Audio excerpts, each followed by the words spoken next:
Sinon, un autre domaine dans la santé mentale que je pense aussi que tu veux parler, c'est de l'anxiété. Est-ce que toi, tu as vécu beaucoup d'anxiété? As-tu des choses à nous raconter, des anecdotes? Je peux parler personnellement. Écoute, comme plein de gens, j'overthink. Est-ce que j'overthink beaucoup? J'ai déjà beaucoup overthink, je dirais. Plus que certaines personnes, évidemment, mais peut-être que j'étais dans la moyenne. C'est vraiment notre cerveau qui nous écoute pas. C'est vraiment, on voudrait se calmer, on est comme, ben pourquoi j'overthink, ça sert vraiment à rien, mais ton cerveau il overthink quand même, tu sais.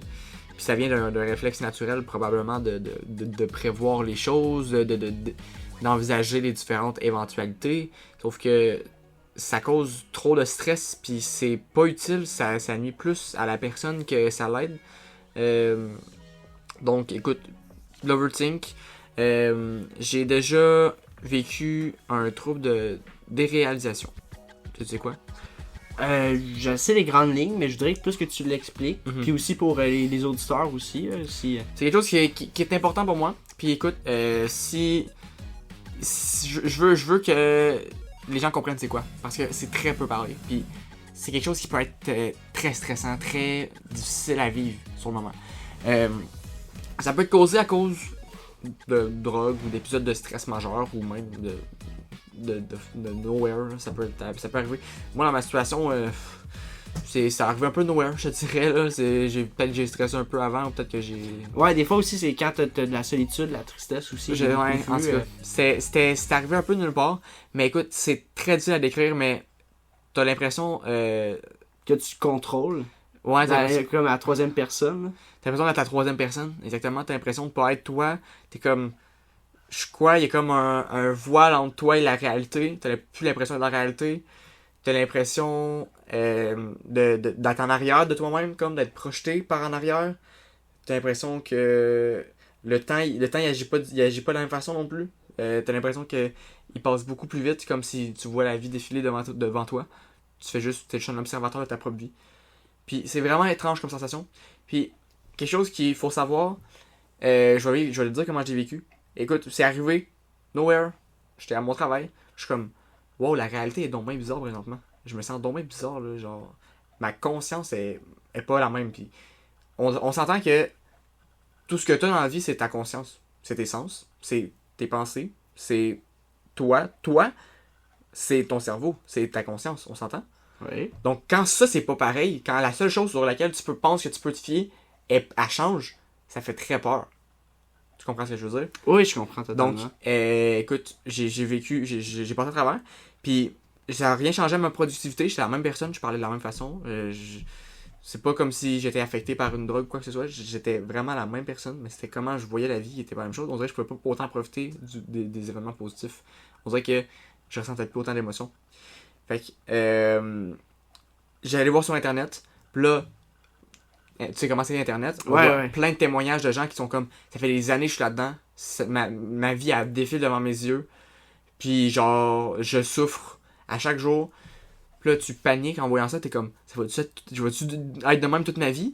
Pis là tu paniques, pis là tu vois des témoignages, pis là tu fais juste en train de, t'es comme, ma vie a peut-être changé pour tout jamais. Là. Peut-être que genre. Tu vas voir défiler ta vie, tu vas être triste, là, t'imagines la pente fatale. Là. La pente fatale, elle rentre en tête. Là. T'as l'impression que ta vie s'est rendue une pente fatale à partir de maintenant.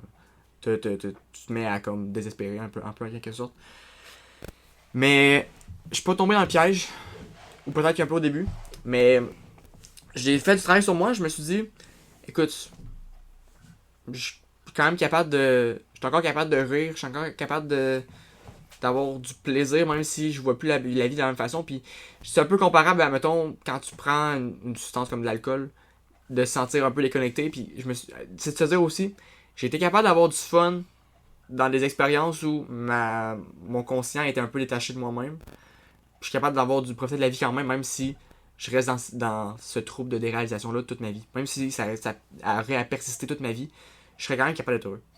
Fait que c'est l'acceptation. C'est l'acceptation qui fait guérir ce trouble-là. C'est l'acceptation, c'est de se dire, ok, regarde, écoute, ça m'arrive, mais bon, tant pis. Puis c'est vraiment comme d'arrêter de penser à ça qui fait que ça guérit. Parce que ce qui se passe, c'est que la déréalisation, ça persiste ou ça s'empire lorsque tu stresses.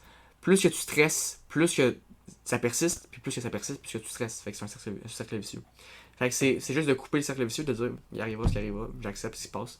Écoute, ça s'est juste amélioré facilement après ça. Puis j'ai recommencé à être connecté à la réalité. Puis depuis, écoute, je suis tellement reconnaissant de pouvoir profiter de chaque moment, puis d'être dans le moment, d'être dans la réalité, puis pas être déconnecté de mon conscient.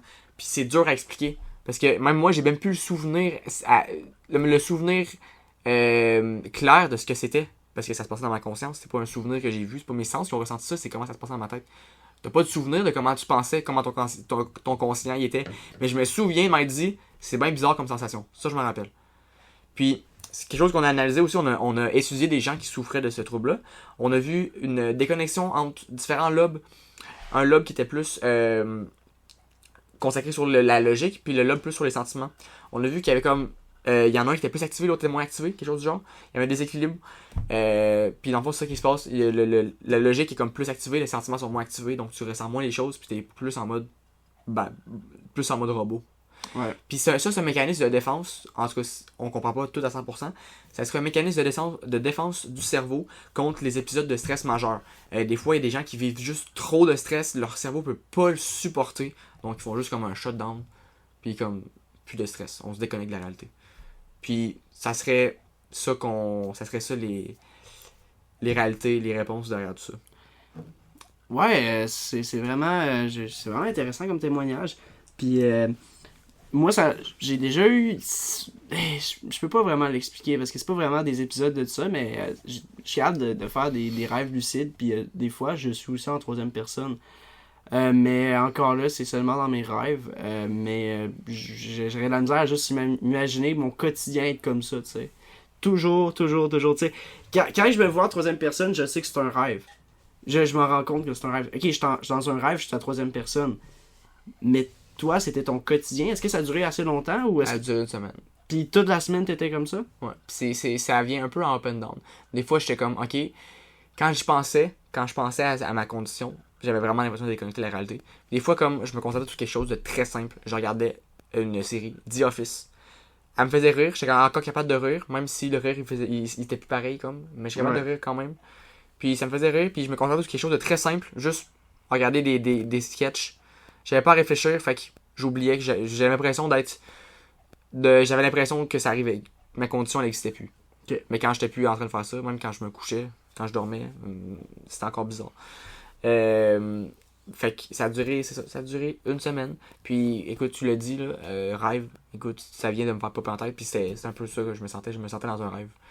Puis ça décrit bien. À un moment donné, je ferme les yeux, puis comme on dirait que le temps avait arrêté d'exister pendant comme une fraction de seconde, puis là je suis comme wow, qu'est-ce qui se passe?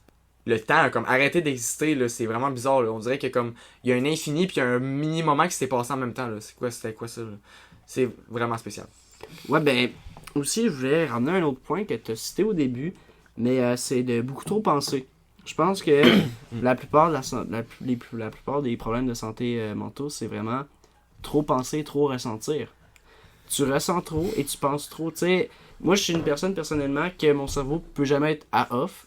Et ça, c'est à dire que ça me prend 1h30, 2 heures avant de me coucher. C'est pas parce que mon cerveau est tout le temps actif. Mon cerveau est tout le temps en train de penser, tout le temps en train de tout analyser.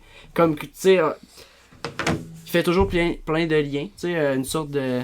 Comme un arbre, ben, c'est comme des branches. Puis là, ça devient de plus en plus compliqué. Surtout que là, je suis pas dérangé par rien. Quand je ferme mes yeux, j'essaie de dormir. Donc, ça fait juste agrandir jusqu'à temps que ça devienne un méga...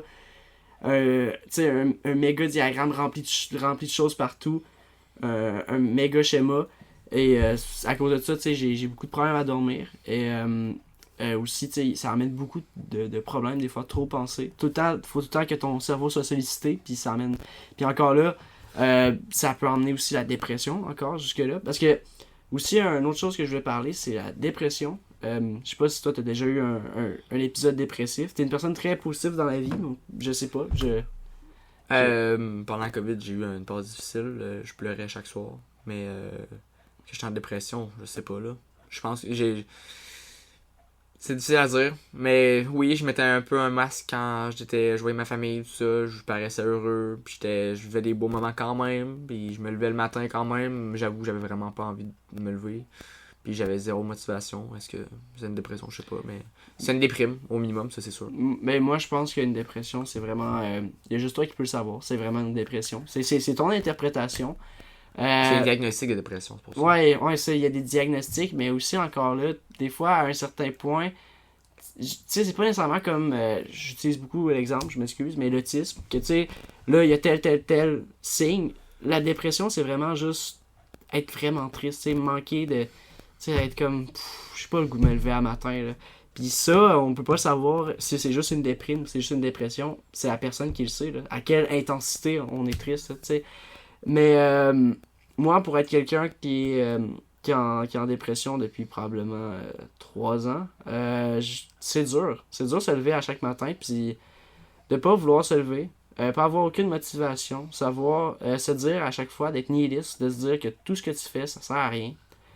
Puis que même quand tu essaies d'être optimiste, ben ça reste que ça finit toujours en queue de poisson, ça finit toujours sur le même point parce que on dirait que la tristesse gagne toujours. On dirait que si tu serais pas triste, tu perdrais une partie de toi-même. Parce que personnellement, ça fait 3 ans que je vis avec. Donc, si je perdrais ça, je perdrais, on dirait, une grosse partie de mes 3 dernières années. Parce que même si je suis triste, que même si j'ai pas de motivation, même si je suis tout le temps en dépresse, ben, ça reste que c'est mon personnage, puis que j'ai évolué dans ces 3 ans-là. Mais oui, je pense que ça emmène beaucoup de choses. Et la dépression, c'est pas. Tu sais, on peut pas le savoir. Tu sais, on peut pas savoir que t'es en dépression. Non, tu sais, c'est vraiment. Des fois, ça paraît vraiment pas. Des fois, on met un masque. Des fois, on est des excellents acteurs. Ça paraît pas. On a l'air super heureux de la vie, mais réellement, ce qu'on vit à l'intérieur, ben, c'est beaucoup plus dur que ce qu'on croit. Et ouais, c'est ça. Donc, tu sais. Je pensais que t'étais nihiliste optimiste. Oui, exactement. Nihiliste, c'est croire que tout n'a aucun sens. Et je suis optimiste en même temps. Mais c'est justement, je me dis, ça sert à rien d'avoir la motivation ni rien parce que rien ne vaut rien. T'sais. La vie ne vaut rien. Donc, être du plaisir, mais à un certain sens, ça me rend pareil triste. Je suis quand même triste.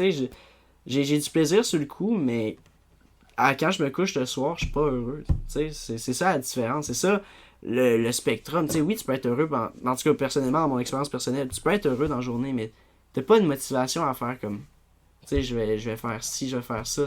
Il faut que j'aille des amis pour me donner une motivation, sinon je serais pas capable. J'aurais pas assez de motivation personnellement. C'est parce que souvent, j'ai des amis qui comptent sur moi pour faire telle chose, qui sont là, qui sont comme, hey, je compte sur toi pour faire ça, mais c'est là que je vais avoir ma motivation. Mais personnellement, j'ai aucune motivation. Puis je suis pas. Puis aussi le fait que.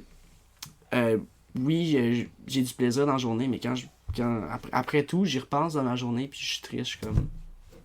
Je suis pas satisfait. Puis c'est là que ça vient la dépresse. Donc, oui, je suis nihiliste optimiste. Pendant longtemps, j'ai été nihiliste tout court et dépressif. Mais là, je suis rendu nihiliste optimiste. Je suis pas autant triste qu'avant. Depuis 1 an, ça va beaucoup mieux. Mais encore là, je suis pas nécessairement sorti de ça. Là. Parce qu'on se dit tout de suite, être triste, c'est poche. Mais en même temps, être triste, c'est ma muse. Genre, si je pourrais me le permettre, c'est ma muse. C'est ce qui me permet de rêver. C'est ce qui me permet d'avoir de l'inspiration. C'est ce qui m'inspire. Tu sais, je suis quelqu'un de très artistique. Je vais être artiste plus tard. Et dans toutes les formes d'art, ce qui m'inspire le plus, c'est vraiment... C'est la tristesse. Puis sans avoir été triste, j'aurais jamais autant connecté avec l'art. Tu sais, je trouve que la tristesse m'a emmené beaucoup de choses dans ma vie, que je peux pas détourner le regard dessus.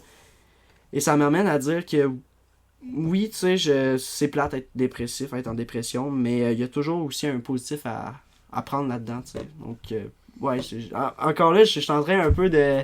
C'est un peu une influence que tu as eue sur moi de voir le bon côté des choses. Mais ouais, je peux voir effectivement le bon côté dans une dépression. Wow, j'adore. Je pense que c'est très inspirant pour plein de personnes. Je pense que plein de gens, c'est ce qu'ils auraient besoin d'entendre.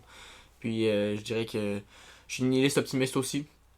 J'apporterais que la vie n'a que de sens dans le moment présent. Je veux dire, la vie a existé pendant tellement longtemps avant qu'on naisse, puis tellement longtemps après qu'on meurt. Puis on est tellement minuscule, comme... Fait que oui, on n'a pas de sens. Ça n'a pas vraiment de but puis d'impact ce qu'on fait, mais moi je pense que c'est d'avoir ce plaisir puis d'être heureux. Puis pour être heureux, il faut des rêves puis de la motivation, puis se lever chaque matin en étant de bonne humeur. Puis c'est pour ça que j'ai beau me dire, écoute, je vais mourir, puis personne va se souvenir de moi dans une couple d'années.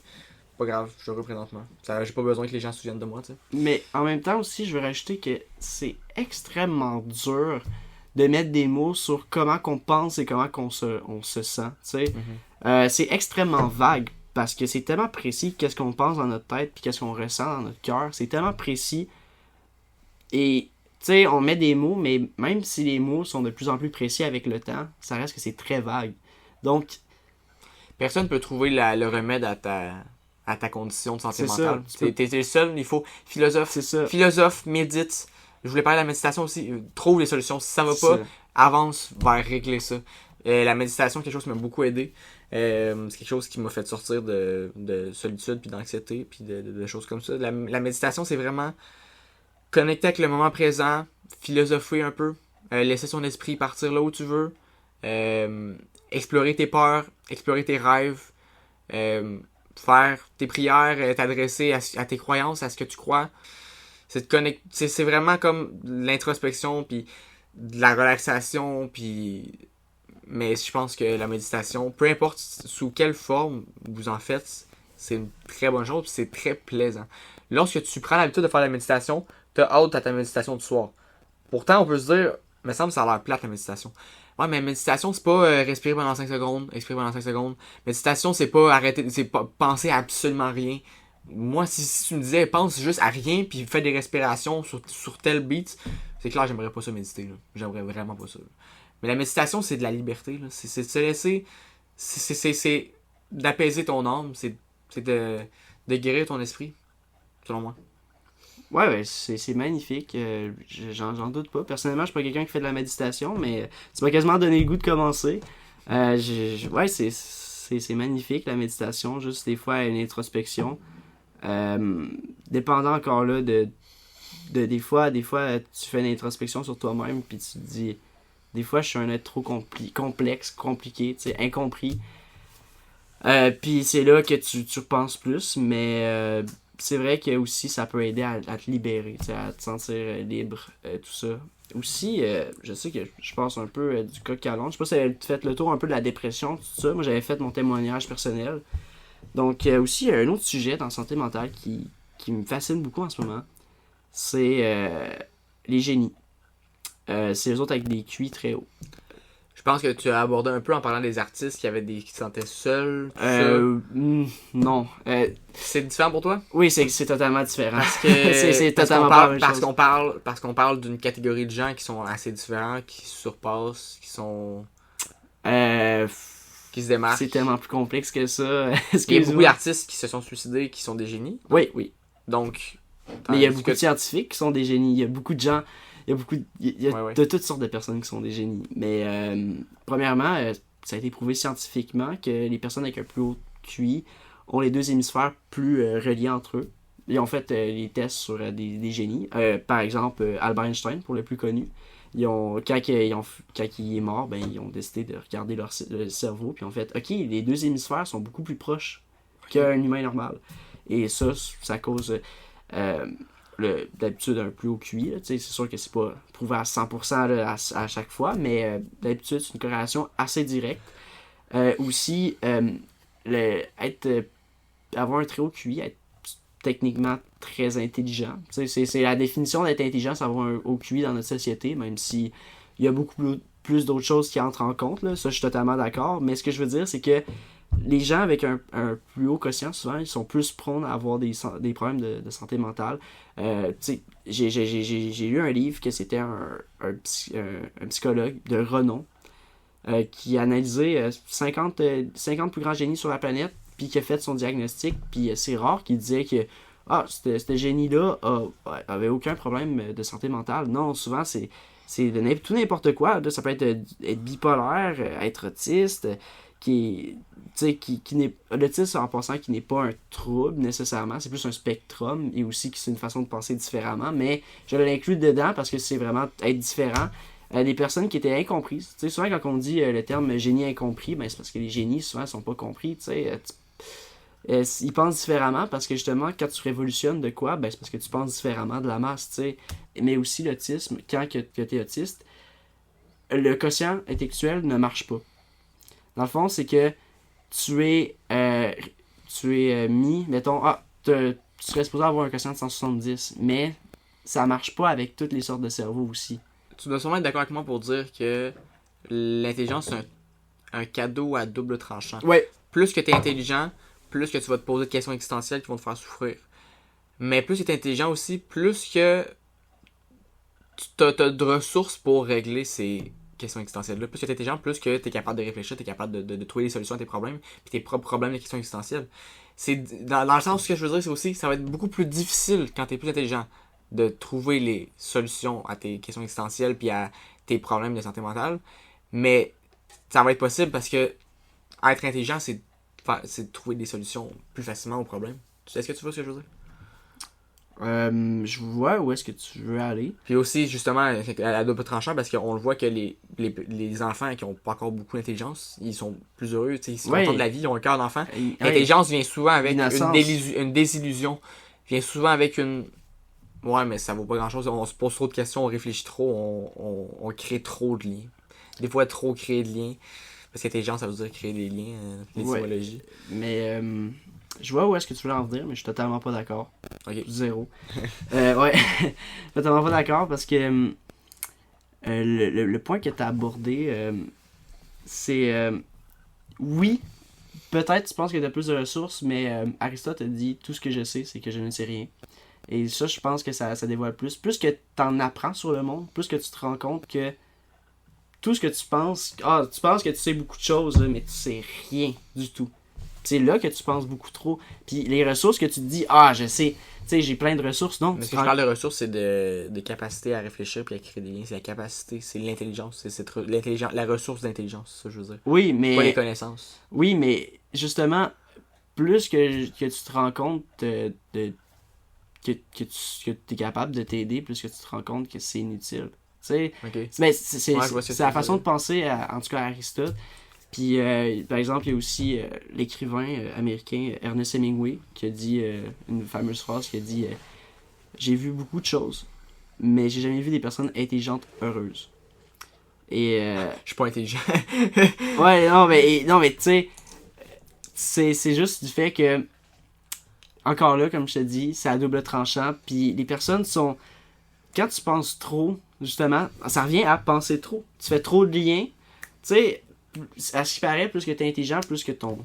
Comme je te dis, le cerveau est comme un schéma. Fait que plus que tu fais de liens, c'est tac, tac, tac, tac, tac, tac, tac. Puis tu te rends compte que tu deviens un peu nihiliste. Tu te rends compte que fuck, tout ce que je fais, ça emmène à quoi? Tu te poses des questions. Plus que tu te rapproches de tes rêves, plus qu'ils s'éloignent. Fait que c'est désespérant. Ouais, ben exactement. Plus que tu te rapproches de la vérité, plus que tu te rapproches d'une création. Plus que tu es intelligent, plus que tu cherches à viser la vérité, mais plus que tu te rends compte de la vérité, plus que tu te rends compte comment qu'elle est cruelle, puis comment qu'elle est inaccessible. Et inaccessible.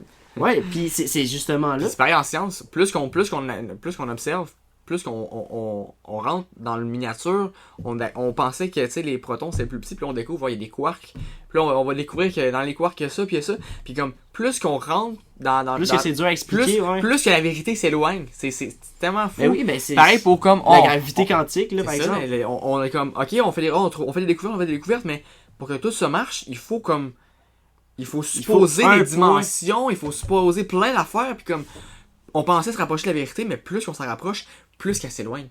Ouais. C'est ça qui quand t'es moins intelligent, quand tu penses que comme t'as tout à toi, ben t'es plus heureux parce que t'es comme moi écoute j'ai toutes les réponses, moi écoute j'ai les vérités, puis écoute tant mieux. Des fois j'étais heureux pour le vrai là, je changerais pas. Ouais. Je te souhaite de garder ton niveau d'intelligence, ton niveau de bonheur. Je te souhaiterais pas d'avoir mon niveau d'intelligence puis de te questionner autant puis de pas être heureux, tu sais. Tu sais, je veux dire, encore là, tu peux tu sais, les personnes qui écoutent ça peuvent me contredire totalement, mais tu sais, je pense que je suis une personne avec une intelligence des fois un peu plus haute que la moyenne.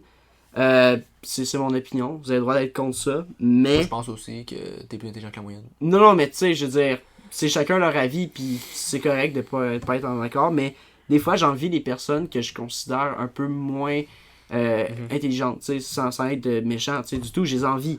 Parce que des fois, ils se posent tellement moins de questions pour arriver à une réponse qui... Tu sais, à la même question, tu sais.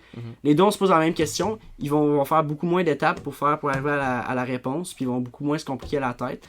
Puis des fois, ça finit la même chose, tu sais. Des fois, ça change rien, mais c'est juste que moi, je me pose beaucoup plus de questions pour avoir une réponse beaucoup plus complexe, quand que les autres, ils se posent quelques questions, puis ils ont leur réponse, qui est peut-être plus simple, mais que des fois, justement, dans leur tête, sont plus proches de la réalité que nous, on l'est. Ouais. Puis des fois, justement, je trouve que la quête du bonheur, c'est la quête de la réalité. Eux autres sont à la réalité. Donc, ils sont déjà au bonheur. Ouais. Toi, tu cherches tout le temps à avoir le bonheur. Tu cherches tout le temps la vérité. Qu'est-ce que tu fais? Tu te poses plus de questions, tu t'éloignes. Ouais. C'est là que ça vient, la dépression. C'est là que ça vient être triste. Tu t'éloignes. Tu te dis, ça sert à rien tout le temps courir comme dans une roue d'hamster. Elle s'éloigne tout le temps, la vérité. Ouais. C'est plate à dire, mais c'est comment que je pense un peu, là. J'adore ça. Puis je pense qu'il y a plein de gens qui peuvent se reconnaître dans ce qu'on dit. Ben j'espère, parce que en ce moment, le podcast est beaucoup plus personnel cette semaine. Mais justement, c'est aussi pour que les gens se reconnaissent. T'sais. C'est pas nécessairement un épisode avec beaucoup de statistiques. C'est beaucoup plus personnel. On parle beaucoup plus de nos expériences, de nos hypothèses. Parce que encore là, la philosophie, tout ça, c'est beaucoup plus... c'est sûr que oui, il y a la philosophie du sens des sophistes, tout ça, qui est beaucoup plus objective, mais comment tu penses, puis qu'est-ce que tu penses que les questions existentielles sont, la réponse, n'importe quelle réponse peut être bonne. Donc, c'est super subjectif. Donc, c'est sûr que si on irait mettre des stats sur de la philosophie, de la santé mentale, tout ça, ça serait pas cohérent. Quand que là, on hypothèse et au moins, vous avez l'opinion de deux personnes. Puis le but, c'est justement que vous vous reconnaissiez, puis que vous dites, OK, vous prenez des trucs à prendre puis d'autres trucs à laisser, mais qu'au moins vous vous rappelez des trucs à prendre ou que vous améliorez là-dessus. C'est ça notre but. Ben, en tout cas, je peux pas parler pour toi, Chédric, là, mais... Je suis totalement d'accord. Puis je sais pas ce que t'en penses, mais je trouve que ça conclut bien. Je trouve que ça fait une super belle conclusion. Ça fait une belle conclusion, puis moi j'ai fait le tour du sujet, honnêtement. Parfait. On a abordé tous les sujets. Donc, merci beaucoup pour ce podcast, c'était excellent. Je l'ai beaucoup apprécié, c'était très personnel. Puis je pense qu'on peut aider beaucoup de gens, donc je souhaite à tout le monde de l'écouter. Puis je vais te laisser dire le mot de la fin. Alors là, merci beaucoup et à la prochaine. Salut, ciao.